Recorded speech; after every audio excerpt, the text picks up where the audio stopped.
My wife told me she needed to sleep at a coworker's apartment because her company retreat was running late. The text came at exactly 7:45 p.m. on a Thursday evening that had started like any other ordinary day in our 9-year marriage, and I remember staring at those words on my phone screen while sitting in our Denver apartment, feeling something cold and unsettling settle in my stomach like I'd just swallowed ice water on an empty stomach. Brooke had never once stayed out overnight without discussing it with me first, not once in all our years together, and certainly not on a work night when she usually complained about being exhausted by 6 p.m. and wanting nothing more than to collapse on our sectional couch with a glass of the expensive Pinot Grigio she'd developed a taste for and mindless reality television that helped her unwind from what she claimed were increasingly stressful days at her marketing job. I read her message 3 times, each reading making it sound more rehearsed and less believable, while sitting in the living room we'd spent months decorating together when we first moved in, surrounded by furniture we'd picked out during weekend trips to various stores around Denver,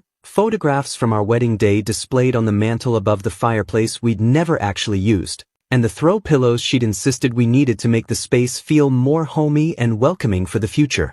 Family we talked about starting once we felt more financially stable and ready for the responsibility of raising children together. She worked as a marketing coordinator for a mid-sized consulting firm located in one of those generic glass office buildings downtown, the kind of place where everyone dressed in business casual attire and spent their days creating PowerPoint presentations for clients who probably never looked at them carefully, and their company events were notorious for wrapping up by 8 p.m. sharp because the executives had families to get home to and the company was notoriously cheap when it came to overtime. Expenses, extended catering costs, or any expenditure that didn't directly contribute to their bottom line profitability. Something felt fundamentally wrong about this entire situation, like a puzzle piece that had been forced into the wrong spot and was obviously out of place to anyone who bothered to look carefully, and my 6 years working as an apartment leasing specialist had taught me to read people's motivations and inconsistencies pretty well,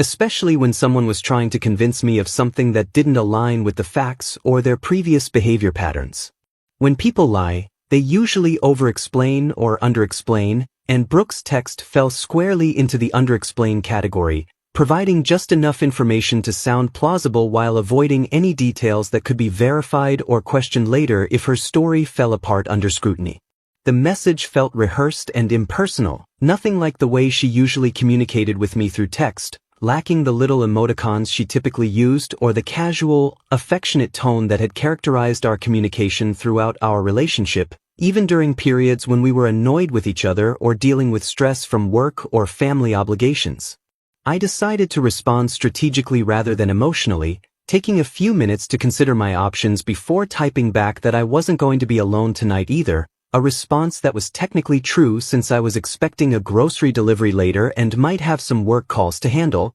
but more importantly, it was designed to see how she'd react to information that shouldn't have caused any concern if her story about being stuck at a legitimate work event was actually true. Within 3 minutes of sending my response, my phone was buzzing insistently with an incoming call from her, the kind of urgent, repetitive ringing that suggested panic rather than casual conversation, the sound cutting through the quiet evening like an alarm clock going off unexpectedly in the middle of a peaceful afternoon. I let it go straight to voicemail, partially because I was curious to hear what explanation she'd provide when forced to speak without my immediate input or questions, but mostly because I wanted to see how desperate she'd become when I didn't immediately pick up and provide her with whatever reassurance or information she was seeking to determine whether her plans for the evening were in jeopardy. If she was being honest about her situation and genuinely stuck at a work retreat that had run longer than expected, why would she be calling me so frantically after my perfectly innocent response about having company tonight? The urgency in her reaction told me everything I needed to know about what was really happening, confirming my growing suspicion that this retreat story was complete fabrication designed to cover up something much more serious and potentially relationship-ending than simple overtime work obligations or unexpected professional commitments that sometimes happen in corporate environments. 25 minutes after Brooke's frantic phone call, my doorbell chimed with the familiar 2-note melody that usually brought me comfort and reminded me of family connections and happy occasions. But tonight it felt like perfect timing orchestrated by some cosmic force that wanted to expose whatever deception my wife had been planning behind my back while I sat in our apartment believing we were building something honest and meaningful together. I opened the heavy wooden door to find Sage, Brooke's 26-year-old sister, standing there with her characteristic bright smile that could light up any room, holding a bottle of expensive imported wine in one perfectly manicured hand and a brown paper grocery bag filled with gourmet ingredients in the other, her expression faltering slightly when she noticed my somewhat confused and distracted demeanor, and the fact that I was still wearing my business casual work clothes instead of the comfortable jeans and polo shirt I usually changed into before family gatherings that were supposed to be relaxed and informal. Behind her stood Helen, my mother-in-law, a woman in her early 60s who had managed to maintain an air of elegant dignity despite raising 3 children as a single mother after losing her husband in a tragic construction accident 15 years earlier, carrying her signature beef Wellington in a covered glass dish that she'd probably spent the entire afternoon preparing with the same meticulous attention to detail she brought to everything in her life, from her perfectly maintained flower garden that won neighborhood contests every summer to her color-coordinated kitchen that looked like something straight out of a home decorating magazine or a cooking show set. This was our monthly family dinner tradition that Brooke had specifically requested just last week during our usual Sunday brunch at that little cafe downtown with the exposed brick walls and mismatched vintage furniture, claiming with what seemed like genuine enthusiasm that she missed spending quality time with everyone due to her increasingly demanding work schedule that seemed to consume more and more of her evenings and weekends, leaving less time for the family relationships she claimed to value above everything else in her life and wanted to prioritize before everyone got too busy with their own lives to maintain these important connections. The irony of the situation wasn't completely lost on me as I stepped aside to let them both into our apartment, knowing that my wife should be here right now bustling around the kitchen, setting the table with our good china and crystal wine glasses while talking excitedly about her recent work projects and asking Helen about her volunteer activities at the local animal shelter where she'd been donating her time for the past 5 years, but instead she was apparently prioritizing whatever was really happening tonight over the family gathering she'd insisted we needed to maintain as a cornerstone of our relationship with her relatives and an important tradition that would keep us all connected as we moved forward in our lives. I explained Brooke's sudden change of plans in as neutral a tone as I could manage while retrieving our good wine glasses from the cabinet where we kept our special occasion dishware, the ones we'd received as wedding gifts from her grandmother, along with the matching dinner plates and serving pieces that only came out for holidays and important family events. Watching both women exchange the kind of concerned glances that told me they found her story just as suspicious and completely out of character as I did, given that Brooke had never missed one of these monthly dinners in the 3 years since we'd established the tradition. Helen had raised 3 children with wisdom born from necessity and experience, and she possessed an almost supernatural ability to detect when someone wasn't being completely truthful, a skill she'd developed through years of dealing with teenagers who thought they could outsmart her with elaborate stories and carefully constructed alibis that always seemed to fall apart under her gentle but persistent questioning. Sage had always been fiercely protective of family relationships and took these monthly dinners seriously as one of the most important ways to stay connected despite everyone's busy lives and competing priorities, often driving more than an hour through Denver's notorious rush hour traffic and rearranging her own work schedule to make sure she never missed an opportunity to spend time with the people who mattered most to her and maintain the close-knit family bonds that had helped them all survive their father's unexpected death and the financial struggles that followed.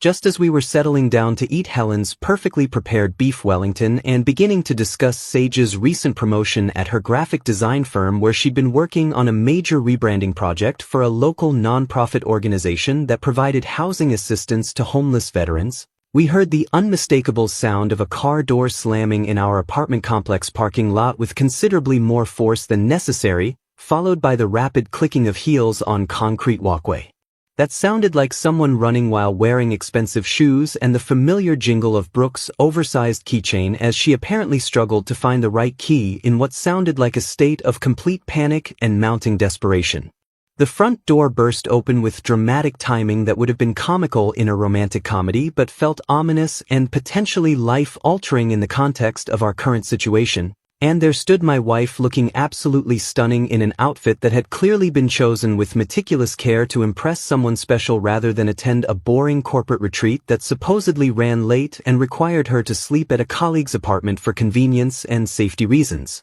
Her makeup was flawless and sophisticated, featuring the kind of careful application and attention to detail she usually reserved for the most important occasions like job interviews, anniversary celebrations, or formal events where appearance mattered significantly. The sort of look that takes at least an hour to achieve and involves multiple layers of expensive cosmetics she'd accumulated over the past few years during shopping trips that I'd funded without question or complaint. Her blonde hair had been professionally styled into loose, romantic waves that definitely hadn't happened in any office bathroom or hotel room but required the kind of salon treatment she usually scheduled weeks in advance and cost more than many people's weekly grocery budget, the type of styling that was meant to look effortlessly beautiful while actually requiring significant time, skill, and financial investment to achieve. She was wearing the elegant black dress I'd bought her for our anniversary celebration last year, the one that had cost more than most people's monthly car payments and made her look like she belonged at a red carpet premiere or exclusive gala rather than a company retreat in some generic hotel conference room,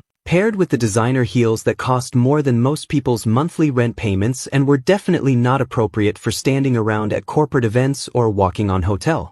carpeting for extended periods of time. She froze completely in our doorway when she saw the three of us seated around our dining table with wine glasses raised in an informal toast, Helen's signature meal spread out before us on the good china we only used for special family occasions, her face cycling rapidly through shock, confusion, and what I could only describe as pure panic as the reality of the situation hit her with the force of a freight train carrying everything she'd been trying to hide for months crashing into her carefully constructed evening plans.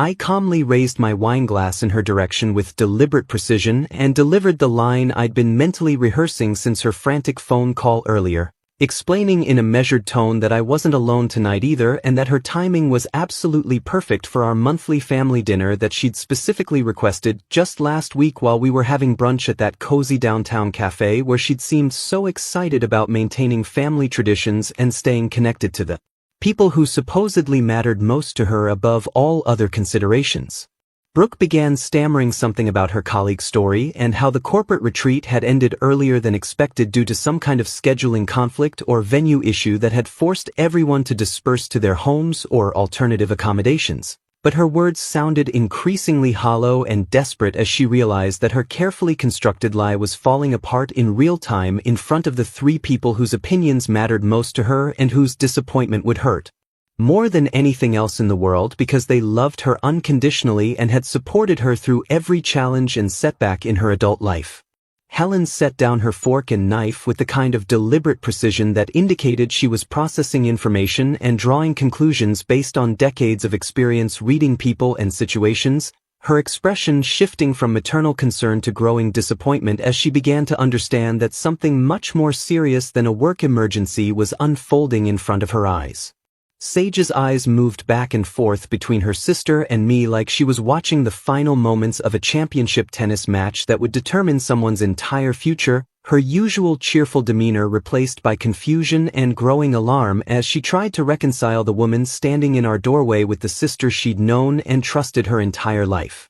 That's when I decided to drop the bombshell that would change everything and expose the months of deception that had been eating away at our marriage like a cancer growing silently in the shadows, calmly mentioning that our shared cloud account had been automatically syncing all her text messages to my laptop for months, and I'd become particularly interested in her conversations with Trevor from the marketing department who seemed to have quite a lot to say about her appearance, her marriage, and suggestions for private meetings outside of work hours that had absolutely nothing to do with professional collaboration or legitimate business purposes that could justify the intimate tone of their communications. Brooke's face drained of all color like someone had literally pulled a plug somewhere inside her body and watched all the blood rush out at once. and I watched her hands begin to shake uncontrollably as she realized the full scope of what I discovered through technology she'd completely forgotten about when she eagerly set up our shared Apple account 2 years ago during a romantic weekend when we'd been talking about combining our lives more completely and sharing everything as a symbol of our commitment and trust in each other.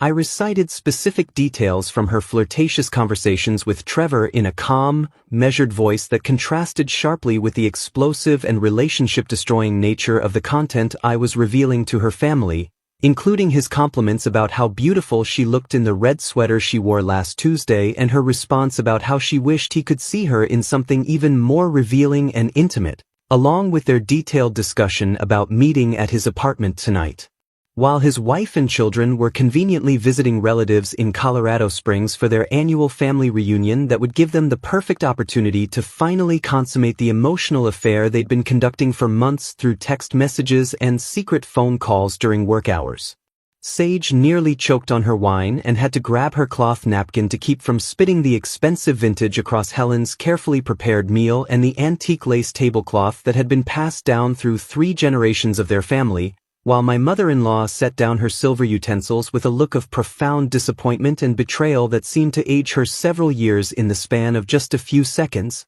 the kind of expression that comes from realizing that someone you love and trusted unconditionally has been living an elaborate lie right in front of you for months without your knowledge or suspicion.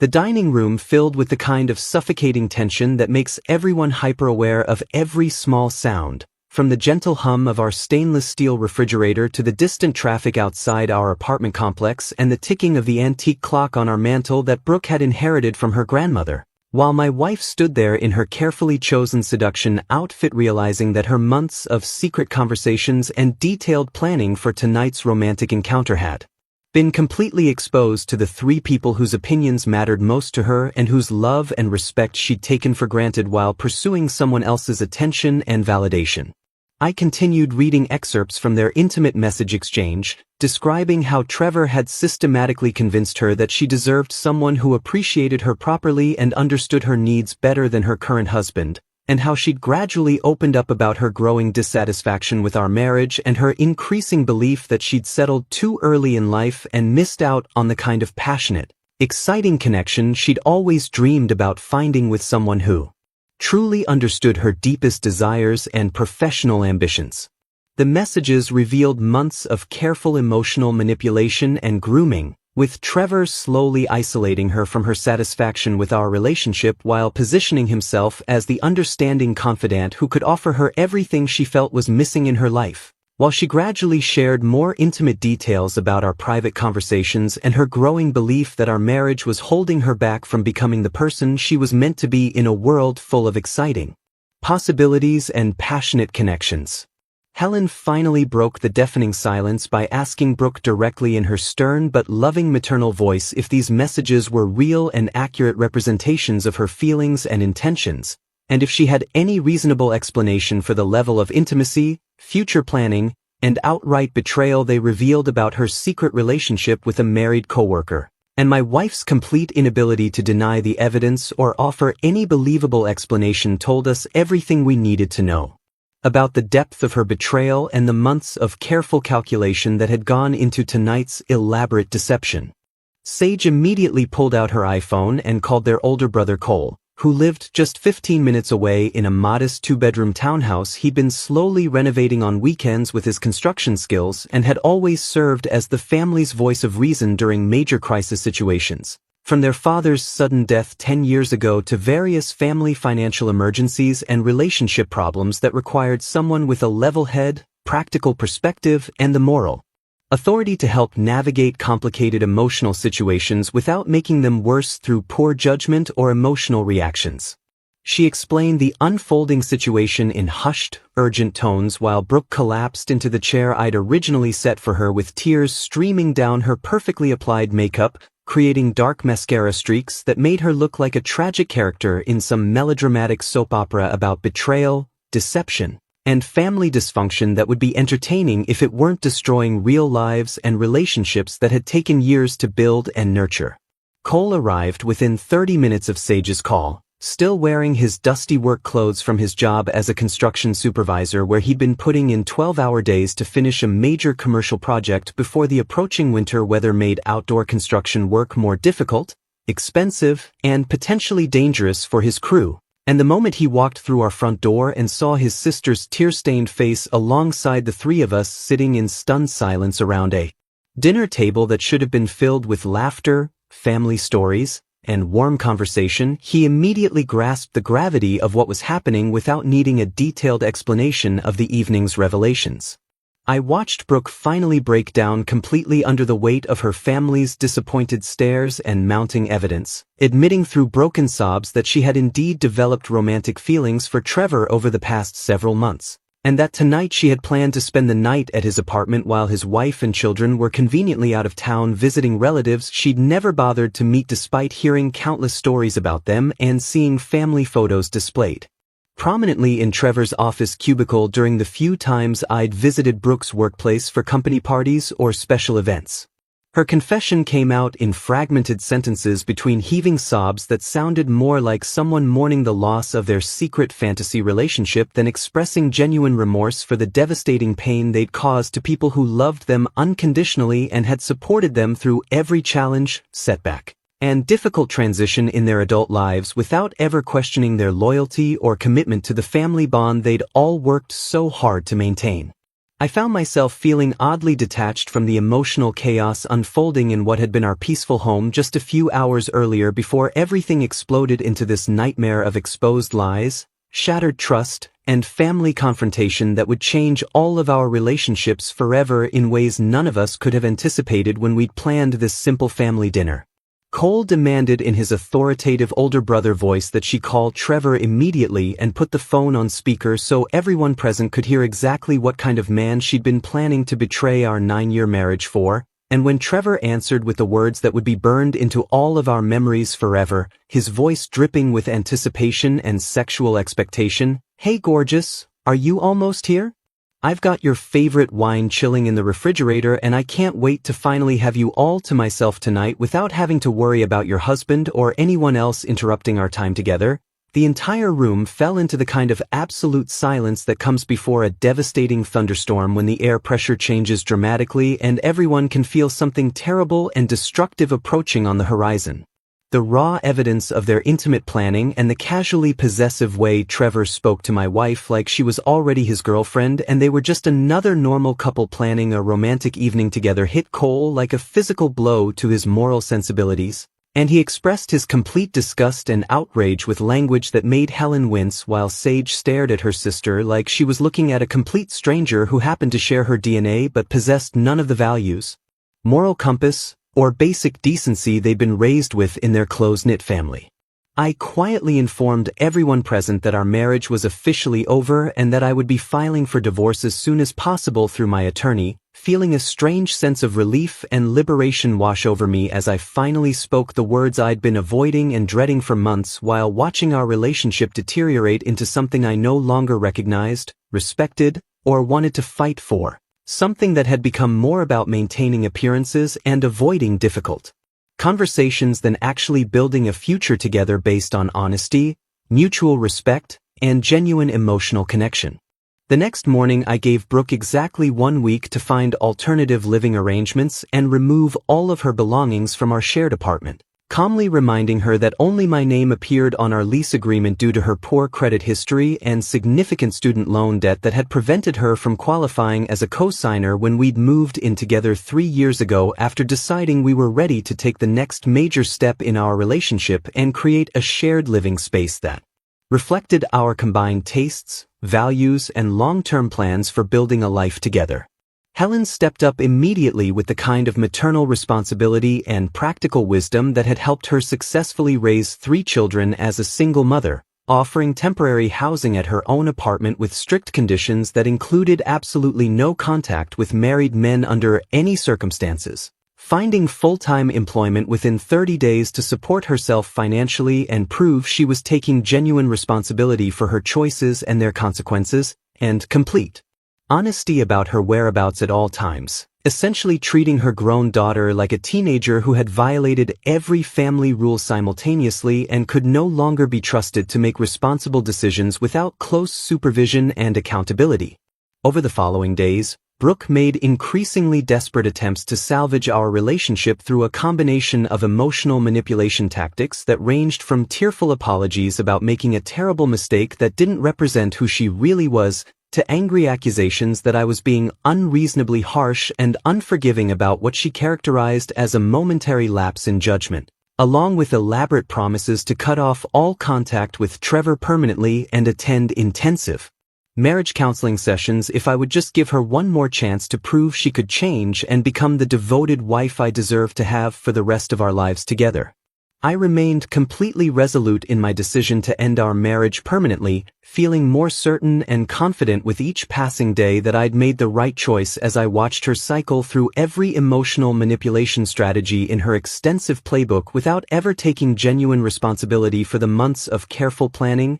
systematic deception, and deliberate betrayal that had led to this moment, or acknowledging the profound violation of trust and basic marital vows that couldn't be repaired with simple apologies or promises to do better in an uncertain future. She tried desperately enlisting both Sage and Cole to intercede on her behalf, hoping that family pressure and guilt might somehow convince me to reconsider my decision and give her another opportunity to repair the damage she'd done. But both siblings made it absolutely clear that they fully supported my choice to divorce their sister and felt she'd brought this devastating situation entirely upon herself through choices that reflected poorly on how they'd all been raised to treat relationships, commitments, and the people who loved them most in the world with honesty and respect. Trevor apparently disappeared from the picture completely once he realized that their secret affair had been dramatically exposed to both families and that the serious consequences of his actions might affect his own marriage,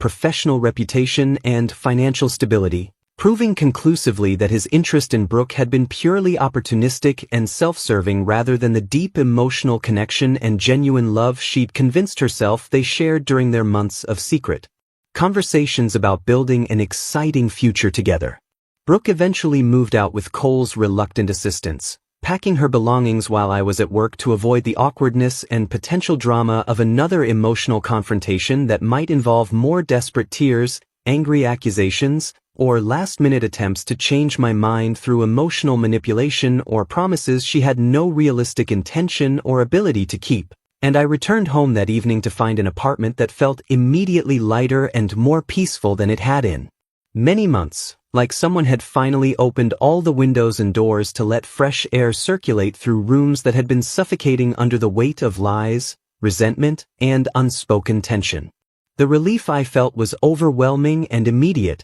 making me realize for the first time how much chronic stress and anxiety I'd been carrying around without even recognizing it as abnormal, constantly wondering what Brooke was really doing when she claimed to be working late or attending company events. And for the first time in many months I could envision a future that didn't involve walking on eggshells around someone's unpredictable mood swings or second-guessing every conversation and explanation she offered about her whereabouts and activities. 4 months later my divorce was completely finalized and I had transformed my entire life with regular fitness routines that helped me regain confidence I didn't even realize I'd lost during the final year of my marriage, a promotion to senior leasing coordinator that came with a substantial raise and the opportunity to work with high-end properties in Denver's most desirable neighborhoods, and a genuine sense of peace that settled over me like finally finding the right temperature after months of being too hot or too cold without understanding why I felt so uncomfortable in my own life. I was shopping at the weekend farmers market near downtown Denver, something I'd started doing as part of my new routine of actually enjoying my weekends instead of walking on eggshells around someone's unpredictable mood swings or trying to decode hidden meanings in every conversation we had about future plans and relationship goals, when I accidentally encountered Laura, Trevor's ex-wife, who recognized me from a company party Brooke had dragged me to several months before everything fell apart and our marriage imploded in the most dramatic way possible. Laura approached me with a grateful smile and thanked me for exposing the affair, explaining that Trevor had actually been cheating with multiple women for years and my discovery had finally given her the evidence and courage she needed to leave him and protect her children from his toxic behavior patterns and constant lies about working late or attending business meetings that were really just cover stories for his various affairs with colleagues and acquaintances. She told me that Trevor had been fired from his marketing position just 2 weeks after our confrontation when their company discovered he'd been using company time and resources to conduct multiple affairs with female colleagues, and that Brooke had been just one of several women he'd been manipulating simultaneously with promises of leaving his wife and building a future together that he never intended to keep, treating marriage as just another obstacle to overcome in his pursuit of excitement and validation. I learned that Brooke had made several desperate attempts to contact Trevor after our divorce proceedings began, sending him emails and text messages begging him to honor the promises he'd made about their relationship, but he'd blocked her completely once the consequences of his actions started affecting his professional reputation and financial stability, leaving her to face the reality that she'd destroyed her marriage for someone who viewed her as completely disposable and interchangeable,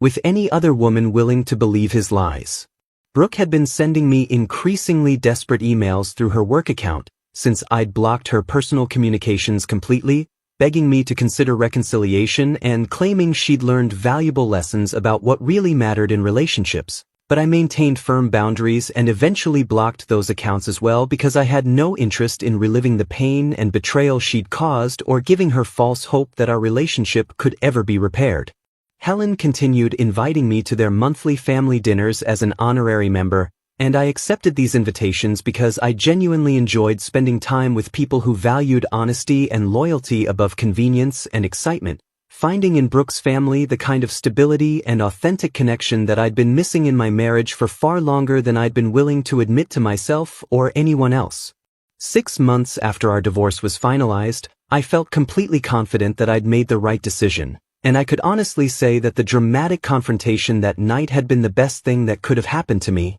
even though it had felt devastating and world-ending in the moment when everything I thought I knew about my marriage and my wife's character was revealed to be built on lies and deception that had been carefully maintained for months while she planned her escape to what she thought would be a better life with someone else.